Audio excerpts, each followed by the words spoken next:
Ainda falando sobre as primeiras civilizações da nossa história, né? A gente segue com a segunda delas. Passamos pela Mesopotâmia, agora vamos para o Egito. Na verdade, a nossa seleção é bastante arbitrária, porque a gente não vai falar, por exemplo, da Índia, que está mais para o lado, e da China, que está mais para o lado ainda. Na verdade, na tela de vocês vai estar para cá, né? Então aqui a gente tem o Egito aqui, a Mesopotâmia, o Egito aqui com o Rio Nilo. Bom, eu falei para vocês que a maior parte dessas, pelo menos todas as grandes civilizações da antiguidade, elas surgiram à beira de rios, né? Porque a gente precisa de água, tanto para a gente como para as nossas plantações e animais, enfim. Então, os rios têm sido cruciais, de vital importância, para o aparecimento, para florescerem essas civilizações da antiguidade.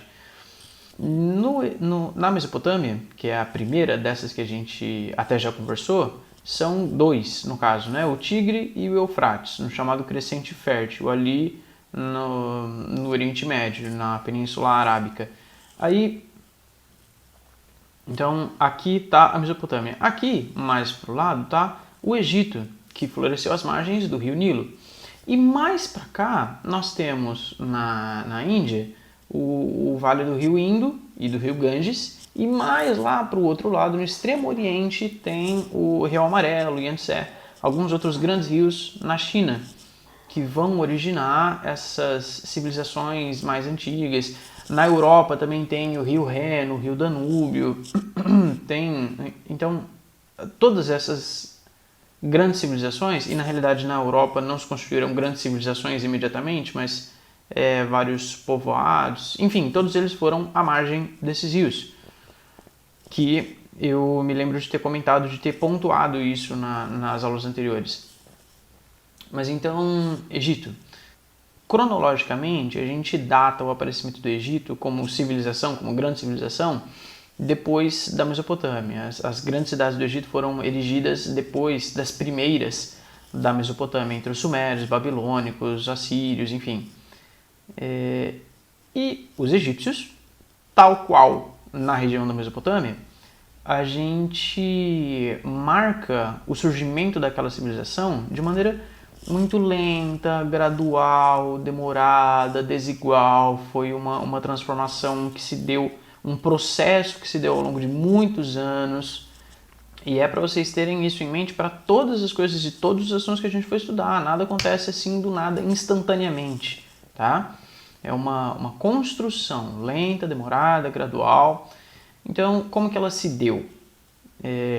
Desde a pré-história, desde daqueles primeiros agrupamentos humanos. E lembra que eles estão até mais perto do Egito do que de outras regiões, porque a humanidade, o Homo sapiens, a nossa espécie tal qual a gente conhece, surgiu na África, no nordeste ali da África, onde a gente tem o chifre da África, hoje um pouco abaixo de onde tem o delta do Nilo, a civilização que a gente vai conversar agora.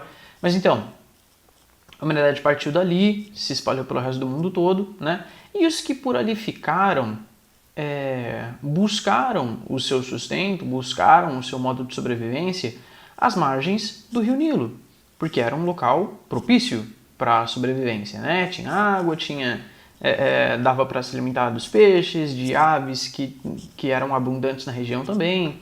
As margens do rio eram muito férteis, era muito fácil de plantar e colher.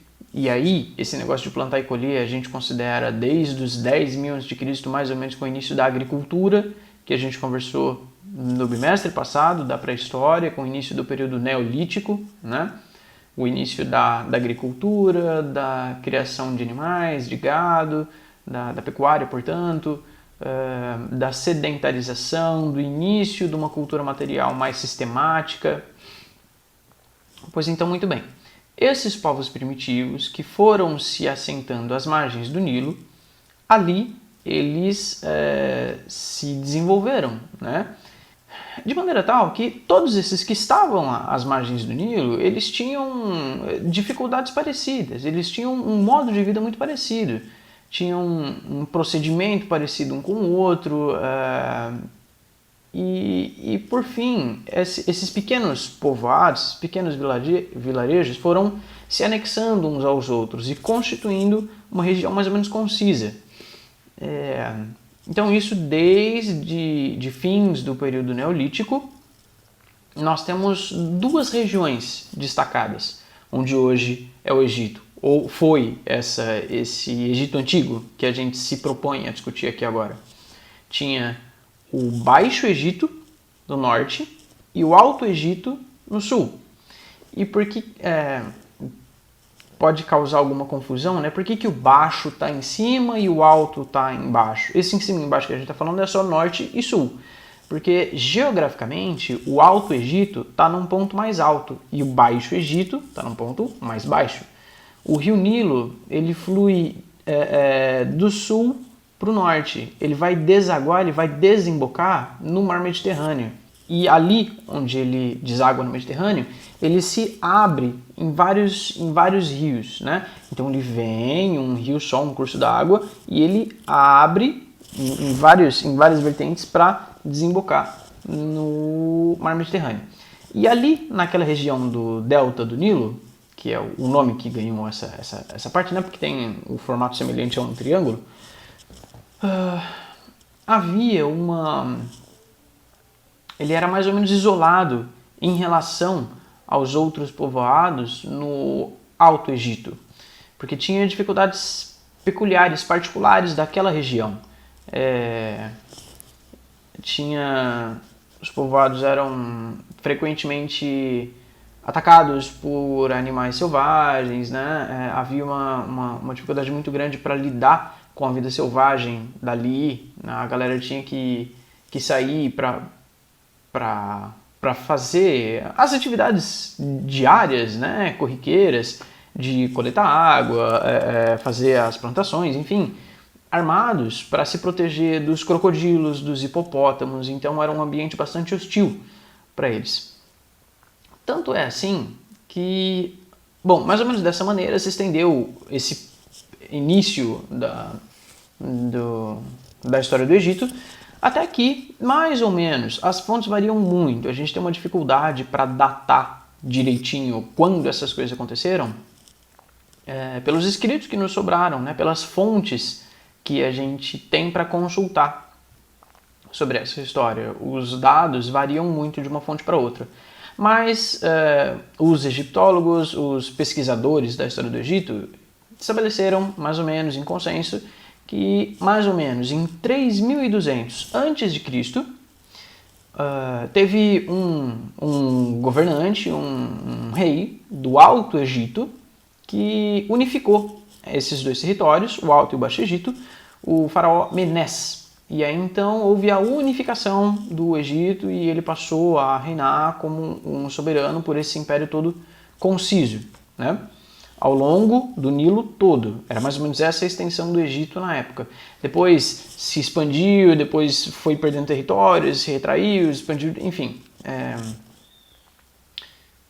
Essas transformações, essas ampliações, anexações de outros territórios e perda desses mesmos territórios adquiridos anteriormente, ela se dá ao longo da sua história, né, que é uma história milenar. A história do Egito Antigo, ela vai, mais ou menos, a gente põe o início dela como um império conciso, desde 3200 a.C., com a unificação efetuada pelo Menés, até 30 a.C., quando esse império é dominado pelos romanos, definitivamente. Então, é uma história milenar, né? De 3200 a.C. até 30 a.C. É muito tempo. Então, esse período do Egito Antigo, a gente vai, de maneira didática, vai dividir em alguns períodos, né? Para estudar melhor. Que nem a gente dividiu a pré-história em Paleolítico, Neolítico e Idade dos Metais, a gente também faz assim com a história do Egito Antigo, que vai dividir em Antigo Império, Médio Império e Novo Império. Entre o Médio Império e o Novo Império, teve um período de dominação estrangeira que foi muito importante para a história posterior do Egito, né, do Novo Império em diante. Nesse período, eles foram dominados pelos Hicsos. Era um povo nômade vindos da Ásia.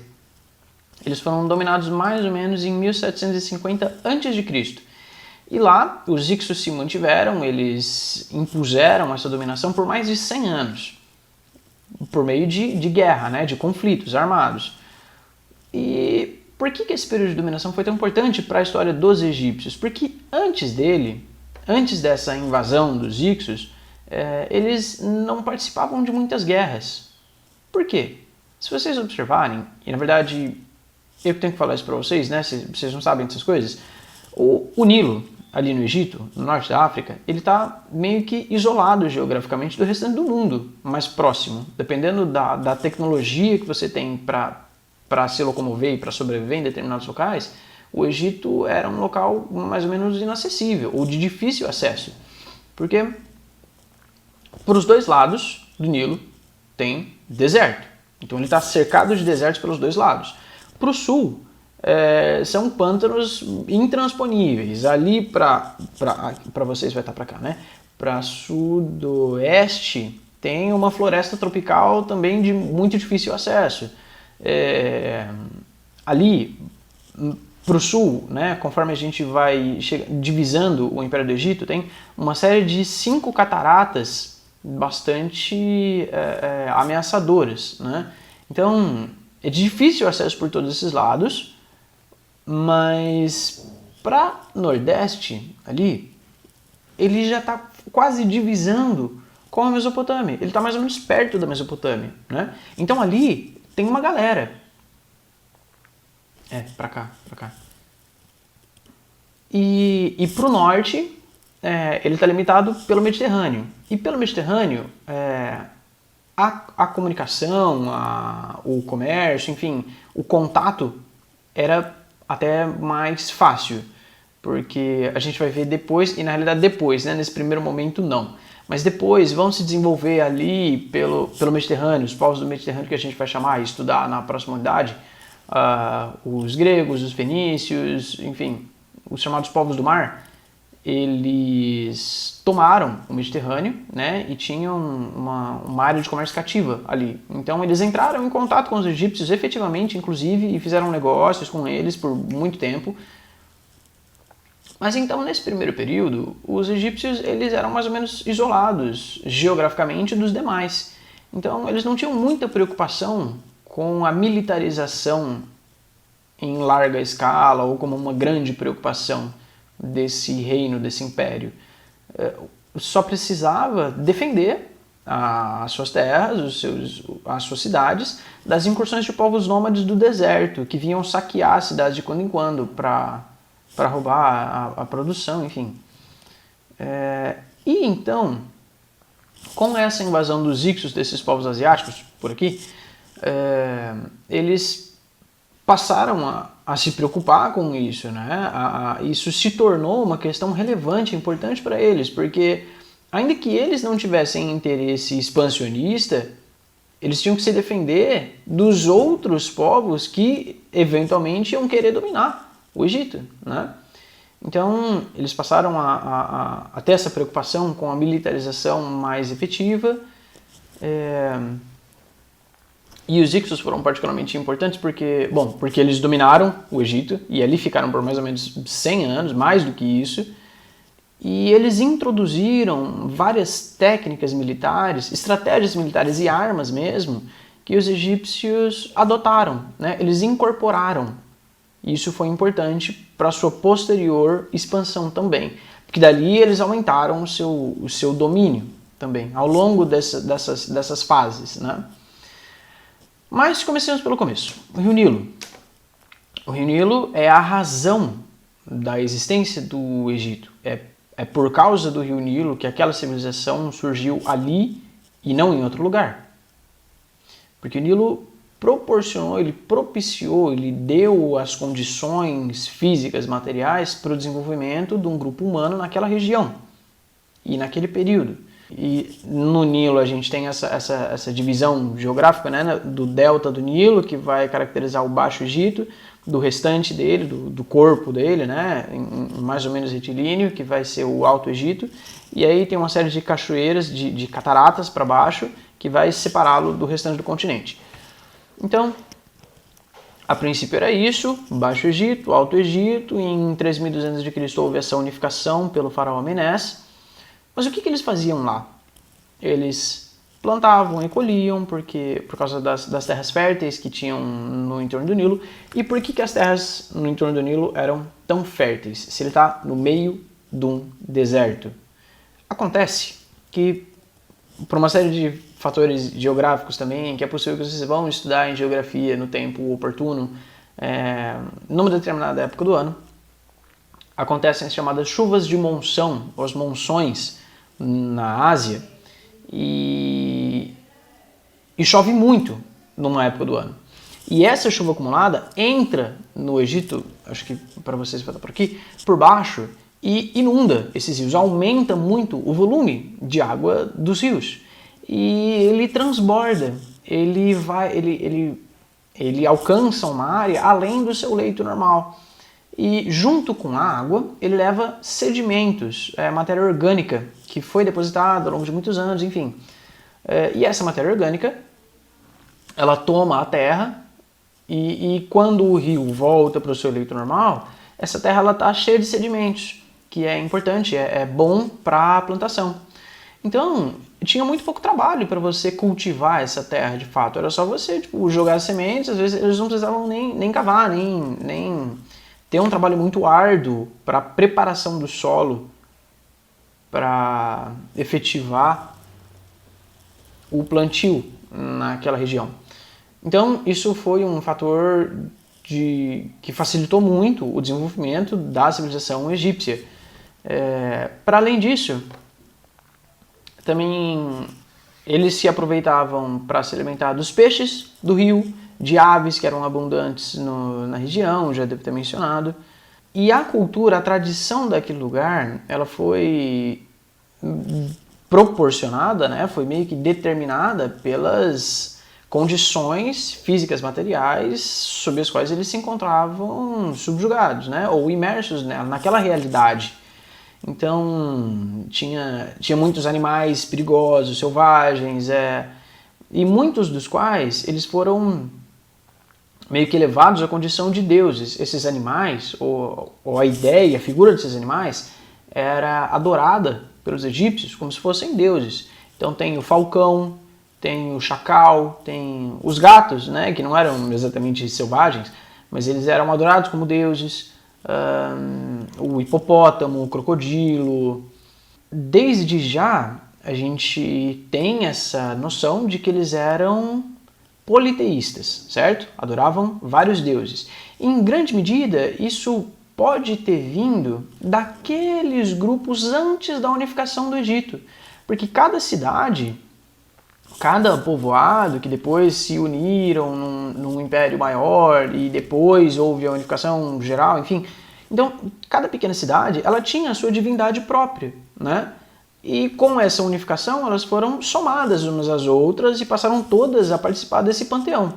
Então, tinham vários deuses que eram adorados pelos egípcios. Para além da agricultura, então, eles criavam gado, que inclusive ajudava na própria agricultura, e essas eram as bases materiais de sobrevivência desses caras. Tinham uma estrutura social hierarquizada, tal qual havia na Mesopotâmia, tinha os mais ricos e mais poderosos, e então iam decaindo em importância e poder sociopolítico-econômico, até chegar na base dessa pirâmide, mas tem uma peculiaridade sobre esses caras aqui. Eles tinham um regime de trabalho coletivo, certo? O que eles plantavam? Eu falei que eles faziam agricultura, né? Mas eles plantavam o quê? Plantavam trigo para fazer pão, cevada para fazer cerveja, painço, papiro. O papiro, que vocês ouvem falar, dos rolos de papiro, dos escritos em papiro, o papiro é uma planta. E a partir dessa planta, do caule dessa planta, eles cortavam em tiras e aí botavam elas meio que num xadrezinho, botava várias tirinhas assim, aí várias tirinhas na horizontal, e molhava e deixava para secar, prensava direitinho, aí formava essa superfície fácil para se enrolar, se escrever, enfim. O papiro então era uma planta que servia para outras funções também. Plantavam linho para fazer roupa. Muito bem, plantavam legumes, verduras, frutas diversas, caçavam, pescavam, né, peixes, aves. E eu falei da pecuária também, eles criavam animais. Que animais eles criavam? Bois, asnos, carneiros, cabras, porcos, depois passaram a criar cavalos também.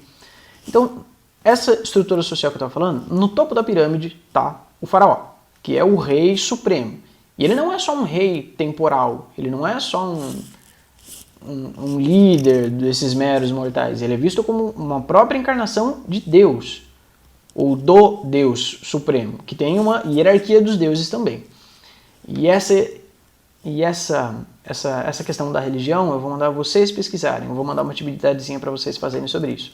Mas então, no topo da pirâmide está o faraó, e aí, abaixo dele tem toda uma estrutura administrativa para gerir, para organizar, para cobrar os impostos, para organizar mesmo e manter a ordem dessa sociedade toda. Então tem uma estrutura administrativa, tem vários funcionários públicos de alto escalão, os escribas, os sacerdotes, os soldados, os militares. Abaixo deles tem os artesãos, e aí tem hierarquia de artesãos também, tem os artesãos populares, né, que fazem potes, panelas, utensílios domésticos, coisas diversas, e tem os artesãos da elite, que fabricavam joias, artefatos, enfim. Abaixo deles tem os comerciantes, os camponeses, e isso pode gerar, vocês podem ter uma impressão às vezes errônea pelas produções culturais sobre o Egito que nos chegam, né? Filmes, desenhos, joguinhos, que no Egito havia um trabalho escravo em larga escala.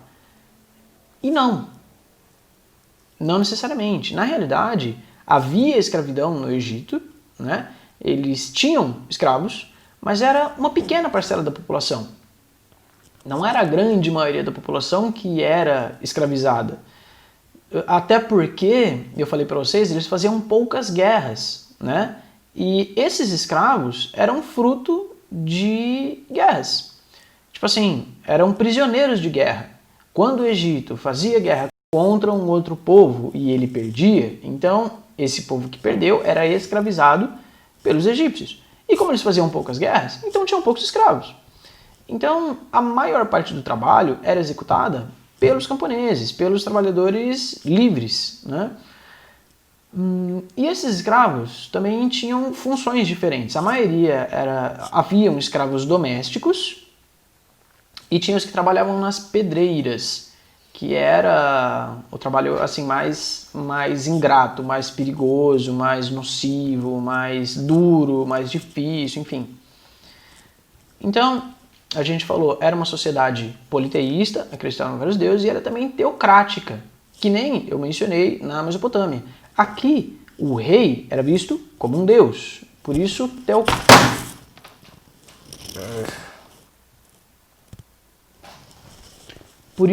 teocrática. Até me perdi no raciocínio aqui. Isso quer dizer que a política e a religião elas estão completamente atreladas, estão relacionadas. O mesmo faraó que executa o poder temporal, que domina a sociedade politicamente, também o faz no campo religioso. Então, ele é um rei e é um deus ao mesmo tempo. A política e a religião estão atreladas. Até por isso, os templos e os palácios eram comumente no mesmo prédio, eram a mesma coisa. E aí também tem muita importância aquela estrutura administrativa que eu falei para vocês, dos escribas e dos sacerdotes. Porque ao mesmo tempo que eles cuidavam da administração temporal dessa sociedade, eles também cuidavam do campo religioso, da vida religiosa, dos ritos, dos rituais, dos cultos, dos sacrifícios, enfim. E eram esses mesmos caras, os escribas, que faziam a administração do reino. Coletavam os impostos, organizavam as construções, enfim, supervisionavam os trabalhos. E esses templos e palácios também tinham uma outra categoria, que eram as tumbas funerárias. o lugar onde eram sepultados esses faraós, esses reis supremos, né? Que eram como se fosse a casa que eles iam morar depois de mortos. E aí, esse negócio da vida após a morte está dentro do campo religioso que vocês vão me responder na pesquisa que vocês fizerem. Então existiam essas tumbas funerárias que eram monumentais, eram gigantescas. Inclusive são monumentos, são construções da arquitetura, da antiguidade, que estão de pé até hoje. E isso é o quê? A gente pode ter essas coisas como o quê? Como fonte de estudo, né? Como fontes. Fontes materiais, fontes primárias, aquelas que a gente conversou no primeiro bimestre. Como que a gente faz história? Pesquisando essas fontes. E essas coisas, esses vestígios que foram legados, que sobreviveram desde a antiguidade, servem para a gente estudar hoje. Entendeu? Então essas coisas são fontes também. E aí a gente tem mais um item para adicionar nessa correlação de coisas. Então nós temos a política atrelada à religião, da qual participam os escribas e os sacerdotes, e eles executam, eles fazem uso ampla e largamente da escrita. Então a escrita ela serve para propósitos político-administrativos e religiosos, certo? O objetivo primeiro da escrita, tal qual na Mesopotâmia, era para manter um registro da arrecadação de impostos, da quantidade de grãos que você tinha no determinado depósito, para fazer um balanço de mercadorias, enfim. Depois que foram escritos, depois que essa escrita foi otimizada, foi atualizada, e aí eles passaram a produzir obras literárias mesmo, mitos e contos, histórias, né? As narrativas épicas, heróicas, enfim. Então, essa escrita tinha fins administrativos e sagrados e religiosos. E eu vou parar por aqui porque o vídeo está ficando muito grande, mas vocês ficarão então com a incumbência de pesquisar as características, uma instância da religião e do âmbito sagrado tido pelos antigos egípcios, tá? Eu vou postar esse vídeo para vocês na quarta-feira. Quer dizer, vocês terão acesso a esse vídeo na quarta-feira, né? Na nossa aula de quarta-feira. E na sexta-feira a gente tem a aula Tira Dúvida.